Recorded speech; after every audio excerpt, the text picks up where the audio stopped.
In this episode, we will meet Juni and Emma. They are both editors who have worked on hundreds of projects like music videos, commercials, and documentary series. The color science is exactly the same as red. So if you're used to that, if you love that, it's going to be the same process. In addition of showing us how she graded the ice cream commercial we shot in the previous episode, Juni will share some neat editing tips.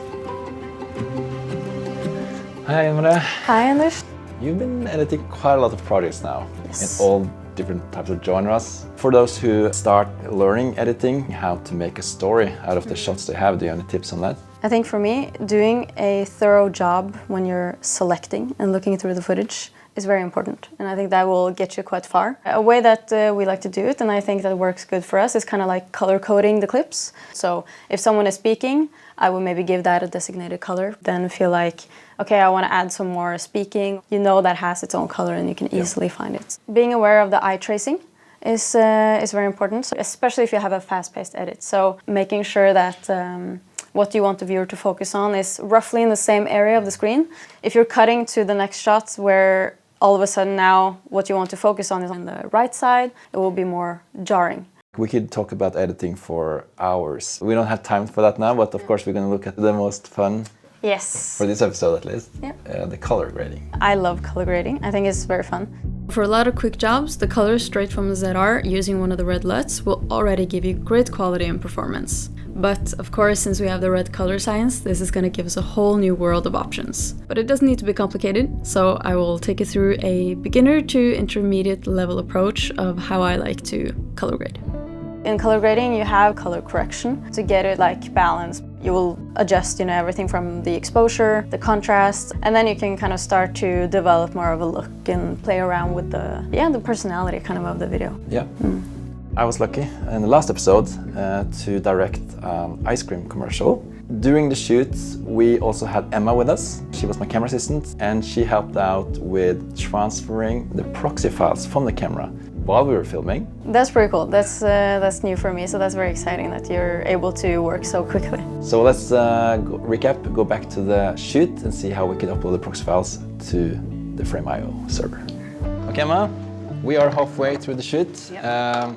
How can we now upload the Proxy files and give it to Juni? So we can connect the app, the NX Mobile Air app, to the camera, and then we can upload the proxy files to Frame.io.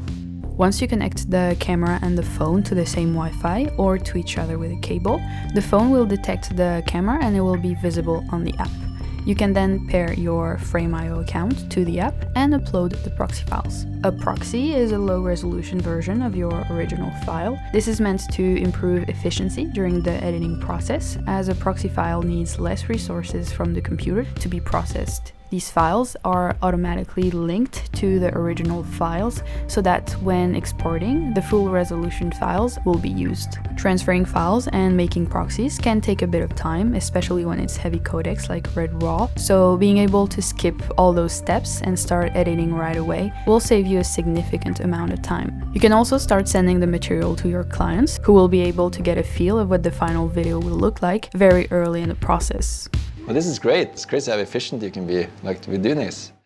So I've made like a first pass. I took one image and kind of gave you 3 different looks, just to see which directions we can take it in.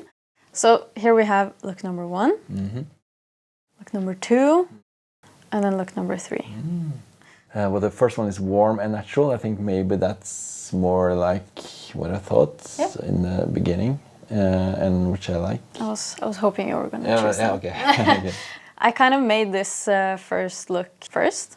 This is no LUTs, no film creator, but I tried to just balance the image. And then the last one, I tried to just make it even more stylized. I do enjoy a very clear look.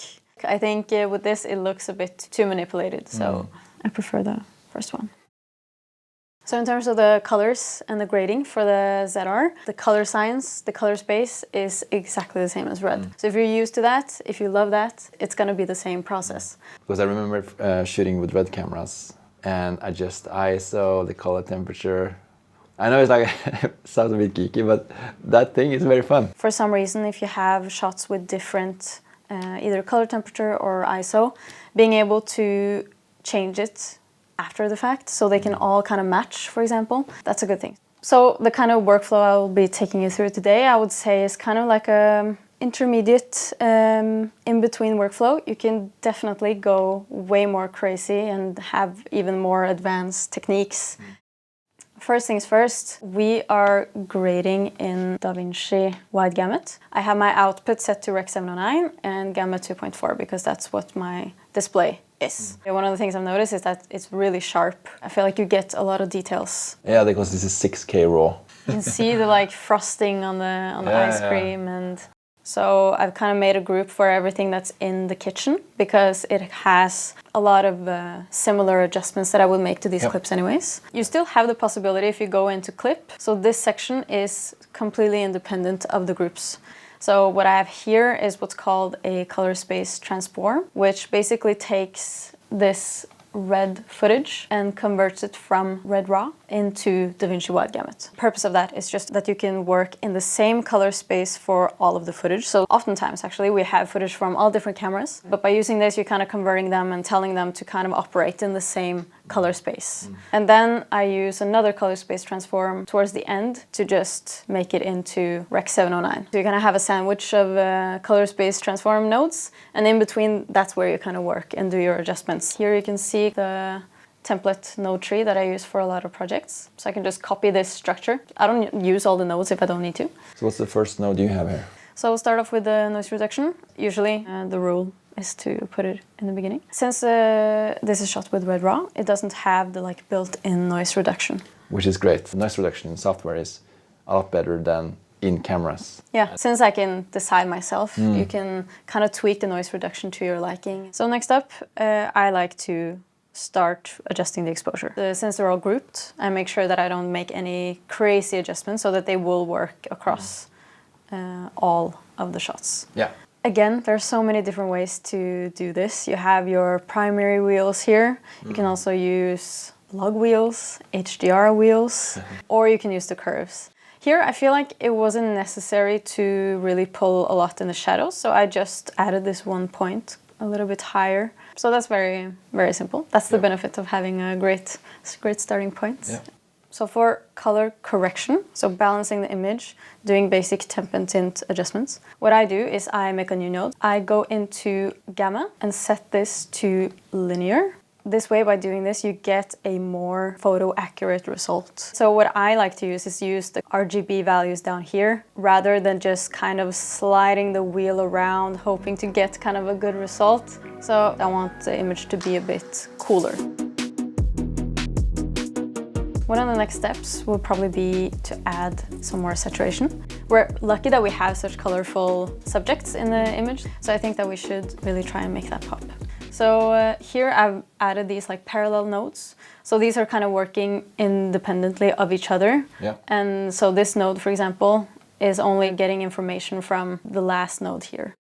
And then a neat trick here is to set the color space of only this node to HSV, and that stands for hue saturation value, but we only want the saturation. So then I go into channels, disable channel 1 and 3. So we're only left with channel 2, which is the saturation. And the reason why I do this is because this will give us a saturation change that is more similar to subtractive saturation. Subtractive saturation is basically the way that color work in real life. For example, if you have an apple that is very red, the reason why it's red is because the apple and the surface of the apple is very good at absorbing green and blue light. So that's kind of why it's called subtractive, because it's kind of removing and absorbing certain wavelengths of light. Now I'm on a node that doesn't have this HSV color space.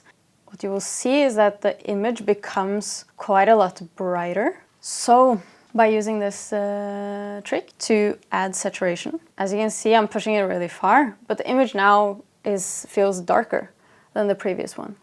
Does that make sense? This was new to me. Yeah. Another thing I kind of like to do in these parallel nodes is to have a dedicated node for just like the skin tones, because the skin tones is very important that they are correct. I think you can go quite crazy with a lot of things, but if the skin tones are very off, it will look very unprofessional, I think. Yeah. Here they are already looking really good, so I'm not gonna make any major changes, but I think we can probably boost the skin tone just a little bit.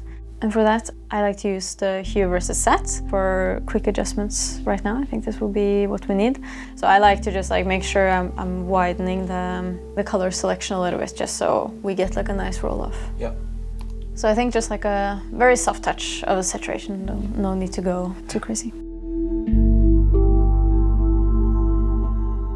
So one last thing I'll show you is this node here, which is kind of like a selective color node. So since we have the 12-bit raw, we have just so much room to play. And I feel like I don't need to be worried about kind of manipulating the colors, making it pop and being selective with the colors. So if I go up, it's gonna be more towards like red. You're changing the ice cream now.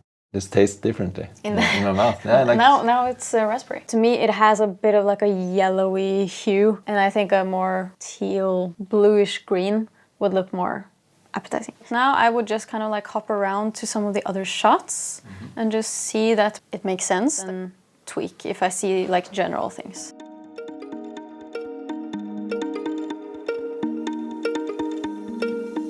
So it takes some time. You have to like test and fine adjust and probably get a little bit blind after some hours. I was thinking about like what's my best grading tip, and it's probably to come back the next day. Yeah, and look at it again. Yeah. So originally it was like this, but I'm thinking I want to really like guide the viewer's eye to the middle. So I'm starting off by adding a slightly darker vignette on the sides, on the edges, because you don't want to really notice it. So now we've kind of like gone through most of the most vital steps. And then of course you can always add grain, halation, bloom, haze now. A lot of those things I would also do like kind of after the color space transform. There's so much more that I could mention as well, but I feel like this is a pretty intermediate, good starting point. Yeah, great. And you can kind of like expand from there. And here are some scenes from the ice cream commercial.